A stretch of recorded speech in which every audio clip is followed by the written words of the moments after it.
Perkenalkan, kami dari kelompok 6 dari metode field trip yang beranggotakan saya Miftah Aufat Jamil Aisar, selanjutnya Saya Jana Padang. Saya Nurul Aziza. Saya Putri Cahya Ramadhani. Saya Emanika Ramadhani Putra. selamat menyaksikan. Assalamualaikum warahmatullahi wabarakatuh. Waalaikumsalam warahmatullahi wabarakatuh. Selamat pagi anak-anak. Pagi, Pak. Langsung saja seperti yang Bapak katakan di sekolah tadi, bahwa ada tujuan, ada destinasi yang kita tuju di situ, yaitu Tenggaro. Sekarang kita lanjut aja. Sudah kan semua kan di sini kan? Siapa teman yang udah hadir? Tegar. Itu semua sudah izin, sudah konfirmasi belum sama ketua kelas? Beberapa izin telat, Pak. Oke. Jadi mungkin itu saja pembukaan dari Bapak dan Bapak melemparkan kepada Jona. Oke.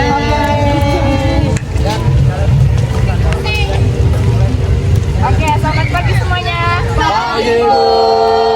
Nah, masih semangat ya. Semangat. Nah, hari ini kita mau studi tour dari Pulau Warman Tenggarong. Nah, nanti kalian di dalam itu nggak cuma lihat-lihat aja ya, tapi nanti kalian juga akan dijelasin. Nah, kalian juga ada tugas nih, tapi sebelum itu kalian mau bagi kelompok, berhitung 1 sampai 5 dari 1, 2, 3, 4, 5, 1, 2, 3,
terbuat dari kayu sebelum adanya istana ini.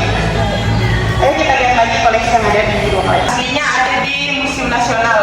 Yang aslinya didatangkan kembali apabila ada penobatan Sultan.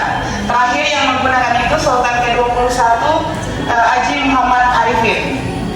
Tapi ini walaupun replika, bahan yang digunakan sama dengan yang aslinya, yaitu terbuat dari emas. Kalau yang di bagian bawah ini biasanya dipegang para pangkon atau para pelayan-pelayan. Ya di situ kita lihat ada kipas, ada tempat lilin juga, ada sumbul kuning. Biasanya digunakan untuk menyimpan keperluan sultan ini. Jika teman-teman ingin melihat langsung bagaimana para pangkon ini memegang koleksi-koleksi ini, teman-teman bisa datang pada saat upacara adat Erau. Biasanya dilaksanakan bulan 9. Nah, sedangkan yang di atas ini ada keris buritang, kalung uncal, ada kalung Wisnu. Ini juga merupakan perlengkapan upacara adat, mau upacara adat Erau maupun upacara adat penobatan kerajaan. Yang mana yang agak familiar itu kerajaan Kutai atau Martapura dan kerajaan Kutai Kartanegara. Tapi di Kalimantan Timur itu ada juga kerajaan Pasir, Bulungan. Nah, ini merupakan koleksi dari kerajaan Pasir. Ini penginangan yang digunakan untuk menyimpan bahan-bahan untuk makan siri. Mungkin teman-teman sudah pernah dengar atau ada kakek nenek kita yang dulunya makan siri. Yang tujuan utamanya untuk menguatkan gigi. Tapi di Kesultanan sendiri, tradisi makan siri itu biasanya disajikan pada saat jamuan-jamuan kepada para tamu yang datang dengan tujuan untuk mempererat kekerabatan. Jadi mereka sambil makan siri, sambil ngobrol panjang lebar. Oke, kalau yang ini ada kura-kura emas. Di Kesultanan itu mereka percaya bahwa kura-kura emas ini bisa memberikan kehidupan yang panjang bagi sultan yang memerintah di Kesultanan atau kerajaan itu. Sultan masuk dulu ke ruangan ini untuk melakukan kayak semacam ritual gitu, memohon agar kegiatannya berjalan lancar. Makanya koleksi-koleksi yang di dalam perahu kuning ini dianggap sakral oleh mereka. Sedangkan yang sana biasa digunakan pada saat pembukaan upacara adat Erau. Jadi ketika si tiang air ini sudah didirikan, berarti upacara adat itu segera akan dimulai. Nanti di sampingnya ini kayak ada tali-tali kayak gitu kan. Nanti Sultan akan berjalan ke depan, dia akan menginjakan kakinya ke batu perikam ini dan ke gongnya. Nah, sedangkan si tombak-tombak ini tapi sekarang sudah tidak digunakan lagi. Jika teman-teman menghadiri upacara adat Erau, teman-teman akan melihat para prajurit, dulunya prajurit Raja Maharaja, dia sempat belajar ke Majapahit. Awalnya dia belajar tentang sistem pemerintahan kesultanan, namun di sana mereka disajikan jamuan ya semacam tari-tarian. Di situ ditampilkan ada alat musik gamelan dan wayang kulit, sehingga mereka mulai mempelajari budaya itu dan membawa ke Kutai. Nah, sedangkan seperangkat alat musik gamelan ini merupakan hadiah dari Kesultanan Kutai Kartanegara yang hadiah dari Kesultanan Yogyakarta yang diberikan ke Kesultanan Kutai Kartanegara.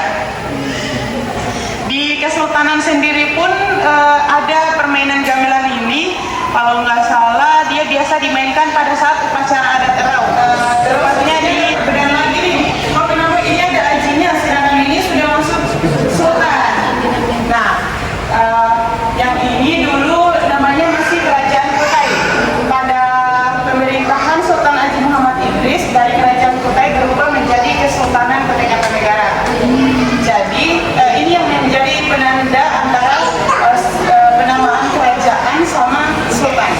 Intinya Muhammad Idris ini dinobatkan sebagai pahlawan nasional karena dia meninggal di medan peperangan, di mana pada waktu itu dia sangat anti sama Belanda. Dia menolak keras di kedatangan Belanda. Jadi di situ dia melakukan perlawanan bersama masyarakat Bajo. Tapi di tengah perjalanan dia mati terbunuh oleh pasukan Belanda. Maka dia dinobatkan sebagai pahlawan nasional. Nama lainnya ya, pendiri Kota Tegarong sekaligus pendiri istana tadi yang terbuat dari kayu yang pertama. Ini ada beberapa gua yang dijadikan hunian ataupun hanya sebagai tempat persinggahan maupun penguburan. Jadi pada zaman prasejarah manusia itu tinggalnya di gua-gua, tapi mereka tidak serta-merta saya mau tinggal di gua ini aja deh, karena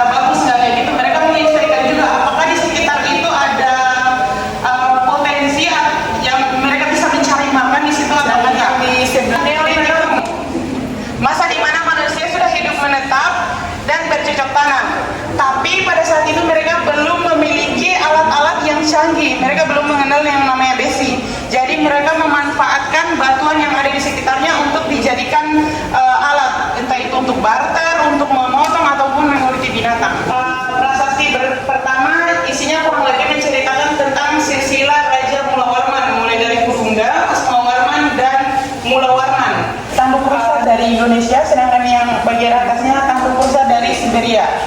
Jadi ketika sultan ingin baca Al-Quran, dia akan duduk di atas ini. Ya, yang aslinya tuh yang ini aja, si tanduknya. Kalau yang ini udah diganti nih dudukannya. Jadi sempat mereka menerapkan mata uangnya sendiri sebelum Indonesia merdeka. Dan jadi potongan kecil-kecil lagi dimasukkan ke dalam sana, ditumbuk halus, kemudian dibungkus ke daun sirih. Nanti dikasih kapur. Setelah itu dimakan, nanti sisa-sisanya itu dibuang ke dalam sini. Jadi ini sebagai peludahannya. Nah, ini untuk tempat air minumnya. Tapi kayaknya sekarang sudah jarang kita jumpai orang-orang yang makan jenang atau sirih. Kalau di Samarinda sendiri masih ada nggak? Ada. Berarti sama. Kebetulan kami punya beberapa naskah yang belum diterjemahkan. Kalau ada yang mau, silakan hubungi saya untuk melakukan kerjasama. Karena mungkin insya Allah di tahun depan kami akan melakukan kajian naskah. Kamu bisa ya? Ini saya di Kesultanan Gunung Tabur sama ada lagi Sultan Meliung ya. Pas esok harinya mau ke sana karena nggak ada yang ngantar jadi nggak jadi deh. Pernah lihat ya? Saya. Kemarin ya. Pertama ya. Ya. Kemarin kami ke Desa Belah, biasanya kalau melihat itu jam 7 tuh dia munculan tuh. Tapi untung-untungan kita bisa lihat dia munculnya utuh. Jadi semua hewan-hewan yang belum dilihat secara langsung. Bagus banyak. Atau yang hitamnya itu ininya, gini-gininya nah. Ya, yang di rumah ada dulu tuh si Jepang ini Belanda pernah bombardir Balikpapan ini, menghancurkan kilang minyaknya supaya nggak di ini sama Jepang kan. Tapi masih ada juga sih yang terselamatkan. Topeng-topengnya lebih kayak topeng Jawa. Tapi di Kalimantan sendiri itu ada juga tarian topeng. Topeng Kiraman hanya untuk membayar jasa-jasa orang yang bekerja di kesultanan itu, tapi tidak berlaku di luar. Cuman yang menjadi pertanyaannya lagi, uang pasir tapi desa India kayak ada Belanda-Belandanya gitu. Di sini ruang kolonial, kenapa dinamakan ruang kolonial? Karena koleksi-koleksi yang ada di sini rata-rata dia peninggalan pada masa kolonial. Yang seperti ini meriam. Untuk senjata meriam sendiri Jepang juga punya, Belanda juga punya. Kalau yang pernah ke Balikpapan ada namanya meriam Marconi, itu di Bukit tuh. Kayaknya sekarang dijadikan tempat wisata kalau nggak salah. Nah itu dulu digunakan Jepang untuk memantau kapal-kapal.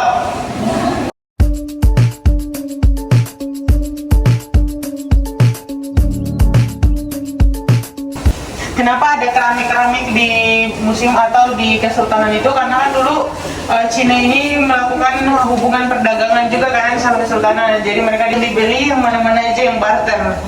Karena sampai saat ini kami juga belum mendapatkan referensi yang pasti. Bahkan ada juga keramik dari Jepang, tapi di bagian sana.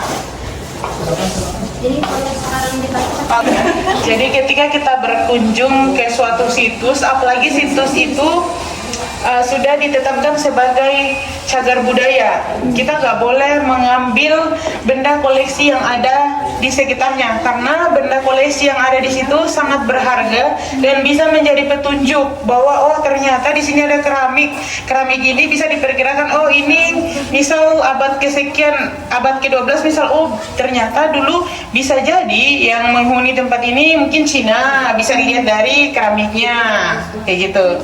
Ini namanya mereka sedang melakukan penggalian liar. Kalau di ilmu arkeologi atau seorang arkeolog itu untuk menemukan jejak-jejak atau benda-benda koleksi yang ada di bawah tanah yang udah tertimbun ratusan tahun, bisa dilakukan melalui penggalian, tapi penggaliannya nggak pakai pacul. Dia namanya steam ekskavasi. Jadi yang kita gunakan itu, kalau situs prasejarah, misal di dalamnya itu tulang-tulang atau artefak batu, kita menggunakan bambu. Bambu ini 17 sampai 19. Mana ada ini? Di sini mereka sudah menggambarkan ada orang-orang, aktivitas orang-orang.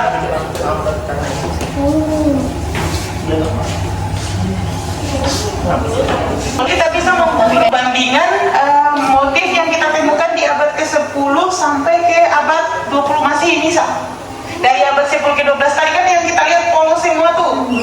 Berarti belum terlalu canggih, ide-ide mereka itu belum terlalu luas lah. Mereka hanya menggambarkan apa yang mereka lihat pada saat itu. Kadang-kadang gagal, kadang-kadang pahit. Ini perahu kubang, transportasi yang digunakan masyarakat kan pada zaman dulu di sungai. Mungkin sampai sekarang kita masih temukan juga perahu-perahu kayak gini, tapi yang lebih modern lagi. Mesin. Nah, jadi kita udah nggak dapat lagi nih, kita udah modern. Tapi kalau di Dayak masih ada kayak gini. Masih pakai. Sampai sekarang masih. pakai. Bening. Emang nggak sakitnya di belakangnya? Nanti dilapisi sama kain sama ada busa untuk di dalamnya. Belakangnya kayu tapi nanti dilapisi juga sama manik-manik.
Ya, baik anak-anak, karena kita sudah keliling museum untuk melihat benda-benda bersejarah dan peninggalan-peninggalan yang ada. Di mana nih jalan-jalannya? Seru nggak? Nah, habis ini nih kita ada kegiatan diskusi yang akan nanti dipresentasikan. Nah, Ibu akan bagikan kertasnya.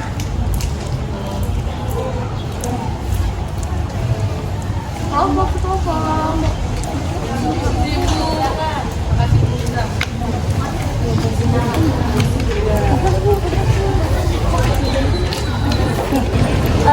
Soalnya itu ada 2. Ibu akan bacakan ya. Sebutkan 3 peninggalan kerajaan Kutai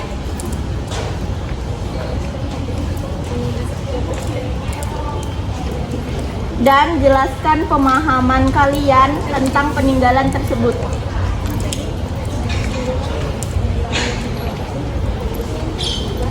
Nah, sudah ditulis anak-anak Ibu? Sudah, Bu. Ibu kasih waktu 30 menit untuk mengerjakan. 20 lah. Ada lagi tulisannya, Bu. Sudah itu aja. Satunya menjelaskan pemahaman tentang Sebutkan sampai jelaskan ya, Bu. Iya. Oke, Bu. Nah, nanti dipresentasikan, dilihatkan foto yang tadi kalian telah ambil ya. Kali ini saya akan ambil alih dari Ibu Nurul. Siapa kelompok yang siap untuk presentasi? Tadi tuh banyak hal yang sudah kita pelajari, kita dapatkan dari pemandu museum, dari zaman prasejarah, dari zaman sampai ke zaman sekarang. Itu ada dijelaskan tadi tentang Kutai, tentang Dayak itu ada, bahkan dari di luar Pulau Kalimantan pun ada. Nah, mungkin ada yang satu kelompok yang bersedia untuk rela presentasi duluan gitu. Angkat tangan aja kalau ada yang mau. Oke, silahkan Nak Ajidah. Teman-teman, jadi setelah kita melakukan penjelajahan di museum tadi, jadi mungkin ada beberapa peninggalan sejarah yang paling highlight lah di dalam museumnya. Yang pertama ini Prasasti Yupa. Jadi Prasasti Yupa ini adalah peninggalan terpenting dari kerajaan Kutai Martapura, yang dimana ini Prasasti Yupa ini terdiri dari 7 batu yang dituliskan dalam abjad Palawa yang menjelaskan tentang sejarah kerajaan Kutai Martapura, termasuk raja-rajanya seperti Aswawarman dan Mulawarman. Terus yang kedua ini ada koin peninggalan Belanda yang bernama gulden. Gulden itu lebih ke nama mata uangnya. Jadi pada saat itu Belanda kan pernah menjajah dan berkuasa di Belanda. Jadi otomatis penggunaan koin dari kerajaan Belanda juga ikut digunakan di kerajaan Kutai saat itu. Yang ketiga ada tempat baca Quran yang dibuat dari kayu berkualitas lah. Saya nggak tahu itu kayu apa, cuma bisa dilihat motifnya ini sangat mencirikan flora dari Kalimantan Timur itu sendiri. Demikian ini yang dapat saya ambil dari penjelajahan di museum tadi. Saya harap penjelajahan tadi sangat bermanfaat bagi kita semua. Jadi terima kasih untuk kesempatannya, Pak. Mantap sekali, Nak Ajida.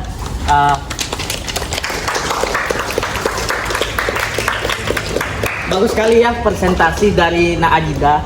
Dia menjelaskan tentang tadi ada prestasi Yupa, ada koin Belanda tadi, ada tempat Al-Quran tadi, dan sangat keren sekali. Mungkin dari anak-anak di sini adakah yang bisa menyimpulkan kegiatan kita tadi? Oke, anak Jida lagi. Jadi kesimpulan dari saya, metode pembelajaran field trip ini rupanya sangat bermanfaat bagi siswa-siswi dalam belajar sejarah. Ibaratnya kita bisa terjun langsung atau berkunjung langsung ke tempat peninggalan sejarah itu sendiri. Contohnya ini museum. Di dalam museum itu sendiri kita dapat melihat itu berbagai macam peninggalan sebuah kerajaan misalnya. Jadi dengan terjun langsung atau berkunjung langsung ke tempat bersejarahnya itu langsung, jadi kita langsung bisa mengetahui dan membayangkan bagaimana peristiwa sejarah itu berlangsung. Selain itu juga dengan adanya pemandu museum yang telah saya temui tadi, kita juga bisa mendapatkan ilmu-ilmu baru yang bisa kita gunakan dan serap ilmunya untuk kedepannya. Selain itu juga yang terpenting adalah pengalaman baru yang bisa kita jadikan pembelajaran untuk kemudian harinya. Jadi seperti itu sih kesimpulan dari saya. Terima kasih untuk kesempatannya.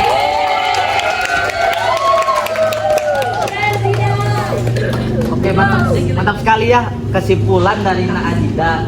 Nah, mungkin dari anak-anak yang ada di sini semuanya, adakah lagi yang mau menyimpulkan? Takutnya bosan lihat Ajida terus dari tadi. Sudah sangat terwakili, Pak, sama apa yang kami dapat sama dari Bapak Ajida. Insyaallah. Tulang yang ada nih. Oke, kalau gitu bakalan saya serahkan ke Ibu Putri. Terima kasih anak-anak sudah aktif dalam pembelajaran kita hari ini. Kalian sudah menunjukkan kemampuan yang sangat baik dalam mengamati, bertanya, dan menjelaskan peninggalan kerajaan Kutai. Jadi sebelum kita mengakhiri pembelajaran kita hari ini, Ibu ingin memberikan pekerjaan rumah untuk kalian di rumah, yaitu membuat poster yang berisi tentang foto atau gambar, dan kalian jelaskan juga penjelasannya sedikit, dan itu dikumpulkan pada pertemuan kita berikutnya. Jadi sekian pembelajaran kita hari ini. Ibu Putri dan Ibu Jana, Ibu Nurul, Bapak Jika dan Bapak Aisyah, terima kasih dan assalamualaikum warahmatullahi wabarakatuh. Waalaikumsalam.